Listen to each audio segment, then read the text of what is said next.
Chapter 4 इश्क का खेल। New York, Genovese empire. एक कॉन्फ्रेंस रूम में कुछ लोग की मीटिंग चल रही थी। सबके चेहरे पे टेंशन के भाव थे। तभी उस कमरे का डोर खुला तो सब शांत हो गए। दरवाजे पे अल्तामस जॉनसन खड़ा था। उम्र सिर्फ 26, वाइट कंप्लीशन, इनका कद यही 5'9" होगा, एकदम डार्क ब्लैक आंखें। ये चार्ल्स जेनोवीज का पर्सनल असिस्टेंट के साथ साथ इनका राइट हाथ भी था। अल्तामस ने कॉन्फ्रेंस रूम में कदम रखकर एक पेनी नज़र सब पे डाली तो सब थोड़ा डर गए। अल्तामस अब टेबल पे अपने दोनों हाथ रखे और सबको एक एक कर देखने लगा। कुछ देर बाद वितो की आवाज़ उस शांत रूम में गूंगी। Without giving any excuse I want answer. Without giving any excuse I want answer. ये सुनकर एक आदमी ने सामने आके कहा, sir from many days some spy were keeping eye on us. उद्धरण चिन्ह। And you don't know correct mister Kat. बीच में मिस्टर कैट को इंटरप्ट करते हुए अल्तामस ने कहा। फिर अल्तामस ने अपने आईब्रो के ऊपर 2 उंगली से शेलाया और कहा, why do I feel that this matter is not so small, otherwise your people do not even call मी। मुझे ऐसा क्यों लग रहा है कि ये मामला इतनी छोटी नहीं है, वरना आप लोग मुझे बुलाते भी नहीं। ये सुनकर फिर से सबने कैट को देखा तो कैट ने अपने मन में कहा, I will see all of you. Mister cut ने थोड़ा डरते हुए कहा, actually sir, that spy has recorded all our information in a pen and everyone face can clearly seen in that, and even more than that we done even big mistake than that। दरअसल उस जासूस ने हमारी सारी जानकारी एक pen में record कर ली है और उसमें सबके चेहरे साफ देखे जा सकते हैं, और उसमें भी हमने उससे भी बड़ा काम किया था। अब अल्तमस ने अपना गुस्सा दबाते हुए दबी हंसी के साथ कहा, and what is big mistake then this. तो अब मिस कट ने अल्तमस से थोड़ी धीरे कहा, we had talk about U D also. अब अल्तमोस ने अपना गुस्सा दबा नहीं पाया और अपना हाथ उठने ही वाला था कि उसने खुद को कंट्रोल किया, क्योंकि सामने एक लड़की थी। अल्तमस ने गुस्से में हवा में ही 5 मरे और फिर सबको कहा, get out all of you and give me the information of that spy. बस सबको यही तो सुनना था और सब वहां से नोडो 11 हो गए। फिर अल्तमोस ने किसी को फोन किया और अपनी उंगली क्रॉस कर दी। जैसे ही सामने से किसने फोन उठाया, अल्तमोस ने बिना एक पल गए सब कुछ बोल दिया और आखिर में उसने थोड़ा डरते हुए ये भी बताया कि उसने उनका नाम भी शामिल हो गया है। तभी सामने से एक ठंडी आवाज आई, I am coming to New York, और फोन कट गया। अल्तमस ने गहरी सांस ली और वहां से बाहर की तरफ आ गया। Dot dot dot dot dot dot dot dot dot dot dot dot island. सिर मुझे माफ कर दे, रात को पता नहीं मैं अचानक ने बेहोश हो गया था।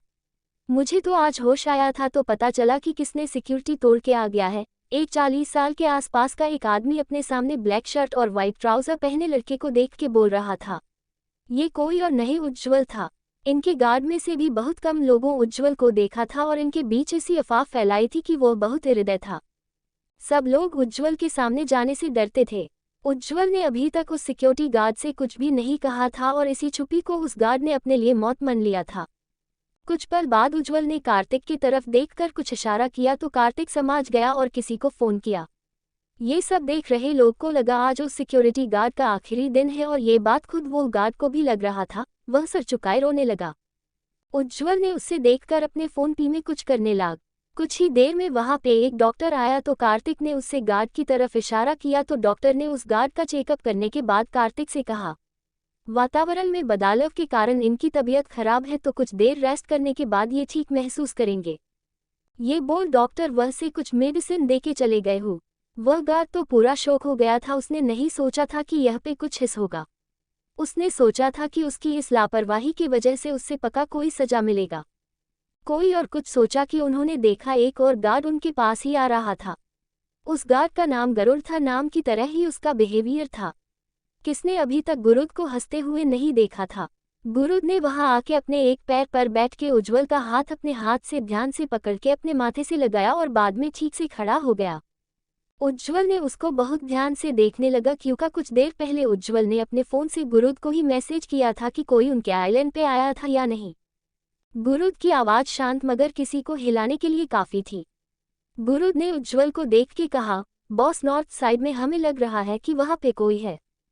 उज्ज्वल ने गुरुद की तरफ देखकर कहा, क्या तुम्हारे एलिवेशन सारे सही है। गुरुद ने कुछ नहीं कहकर सिर्फ अपना सिर हिला दिया।